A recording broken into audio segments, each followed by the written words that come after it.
You mentioned, touched a little bit on the coronavirus. Is there advice that you would like to give to listeners right now?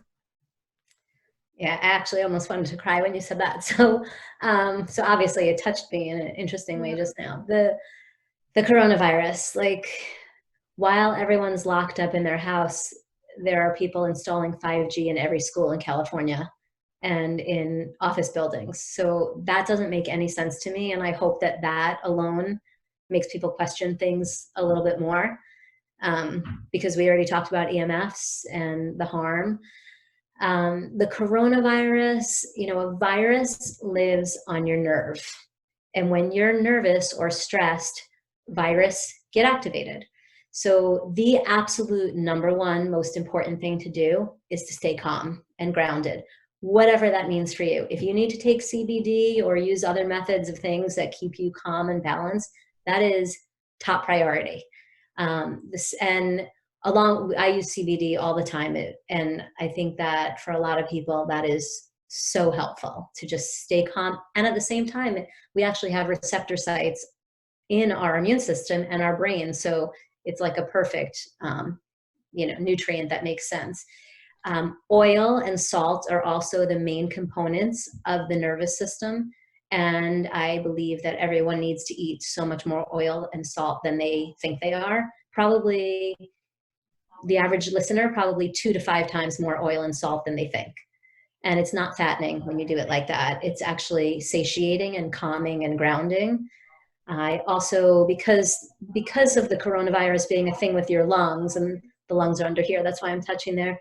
Vitamin D3 is really important for the lungs, so I do recommend that. It needs to be lowercase d, and the word tocopherol. If there's an L in there, if it says DL, then that's fake and garbage. Get rid of it and find one that's just D tocopherol. And if your gut is clogged and you're not having enough elimination, and I say enough meaning at least once a day, if not more than that, then when the gut is sluggish, it ends up in the lungs. So I would also make sure you're going to the bathroom regularly. Then there's antiviral and immune building support, like olive leaf is a great antiviral, reishi is an antiviral, so mushrooms in general are antiviral.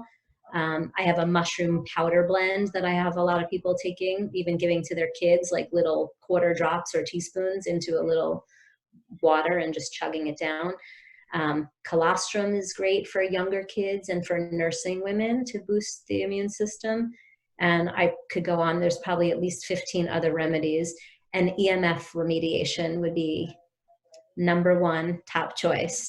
And that's why I'm wearing this pendant right now, because Totally.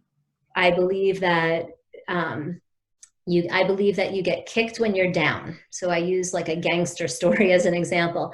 They punch the guy so hard and then he falls to the ground. And then when he's on the ground, they beat the crap out of him, right?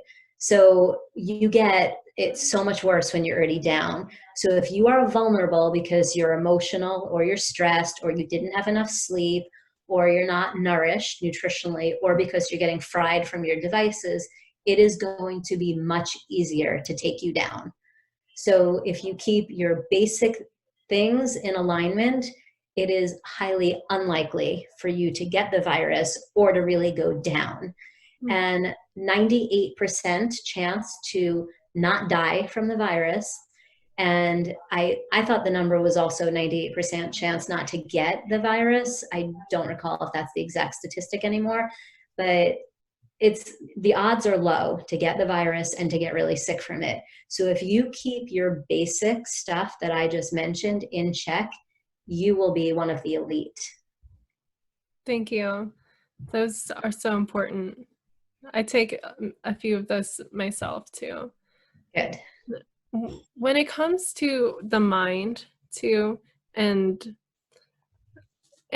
connection between, I think, people in general, do you think right now is like a good time for reflection about maybe the choices that they're making and how these choices are affecting their life? This is a great time for that. Yesterday, there was a moment where I did a phone call with a few people at the same time. And the first thing somebody said was, what are all the positive effects you're having from the coronavirus? And it was such an interesting question because I was feeling some of my own, and it was interesting to hear everyone else have some also. And everyone's just saying it's so quiet and it's so peaceful and it's so calm.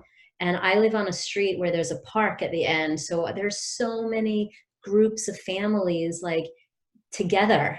And there's such a sweetness out there right now that it is there's that silver lining of this horrible disease and pandemic, is that there are people coming together and there are more people realizing what's important in life. And there's some kind of a friendship bond, or a better connection with people. And I think that the most important connection anyone can have is with themselves, and to sit quietly and figure out, what do I need for me? Where am I at in my life? Like this is sort of a great smack to, in the head or the butt to like make you stop and go, am I okay with the way my life is unfolding? And, isn't some people, there was a client that was here a little while ago and she was like, I love this space and quiet and the lack of pressure, and I'm not in a hurry to go anywhere. And it's so enjoyable that I think everyone should stop and take a pause and go, what do I want to do after this? Like, do I like my career? Am I ready to change careers? Can I do more working from home because this is easy? Like, I think and that's my hope again. I hope that this process that we're all going through on the entire planet is an evolution. Yeah. Yeah. And I agree. I think that there are a lot of positives that are coming out of this. Obviously, there's negatives, Oh yeah. but when thinking about on the positive side, there's families coming together. There's people that have been working from 9 to 5 for years that are actually sitting down, getting time to think. There's less smog, and so there are things to think about, that to reflect on, and it's a great time to do that. And I suggest a lot of times, and I've suggested it twice earlier today, so I'll share it with your listeners. Because you can't go to a gym right now anyway. So lay on the floor on a yoga mat or a carpet, put some music on or not, and just move your body and breathe and just feel your body and just feel yourself.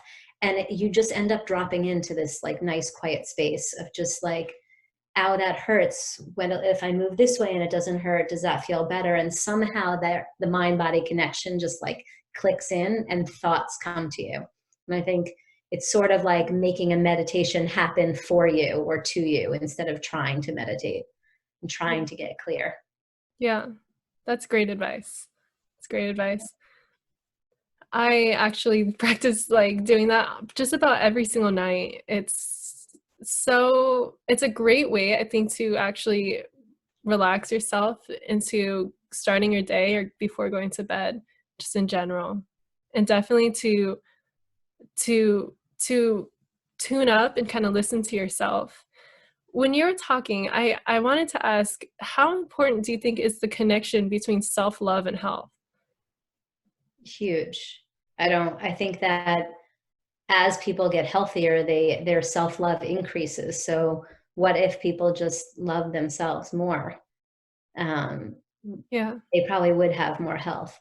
There's definitely a connection I noticed many years ago with people that pray before they eat, that in general, they're healthier. They're the people that would come here and have the least amount of negative things going on in their body.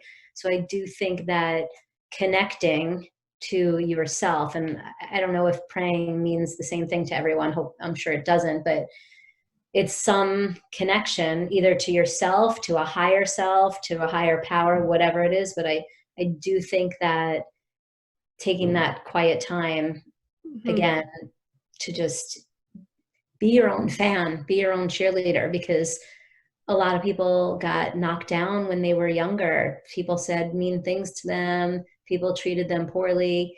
And as they grew up, it was challenging for them to have a positive self-image. And that almost always is related to health problems. Totally. So if we can do any work to improve that, even if it's just listening to a song that says like, I love you, like just hearing it like over and over and over again. I am great. Like whatever, faking it till you make it and using tools to hear it is going to help everybody. Yeah. Yeah. I think self love has a huge effect on your health because once you realize that your body is your temple and you want to take care of your temple and you want to love yourself, it just has, I think it made me realize like this body does so much for me. It takes me everywhere. It allows me to have the opportunities that I have. And it also comes back to a place of gratefulness, I think. And also, just side note, I think being grateful and great gratitude is like one of the keys to happiness. Absolutely. Yeah. So, yeah, self love and health, I think, have so much to do with each other. I So much. definitely agree. And Yeah. I think that a lot of people have a hard time finding self love. And I think everyone should be encouraged to find it. Yeah. Totally. A song, a poem, words, something, a meme that you snapshot on your phone and save off the internet, like anything that makes you have that like feeling or smile, or anything that you find that makes you feel more confident, have more of that. That's your vitamin for the day. Yeah.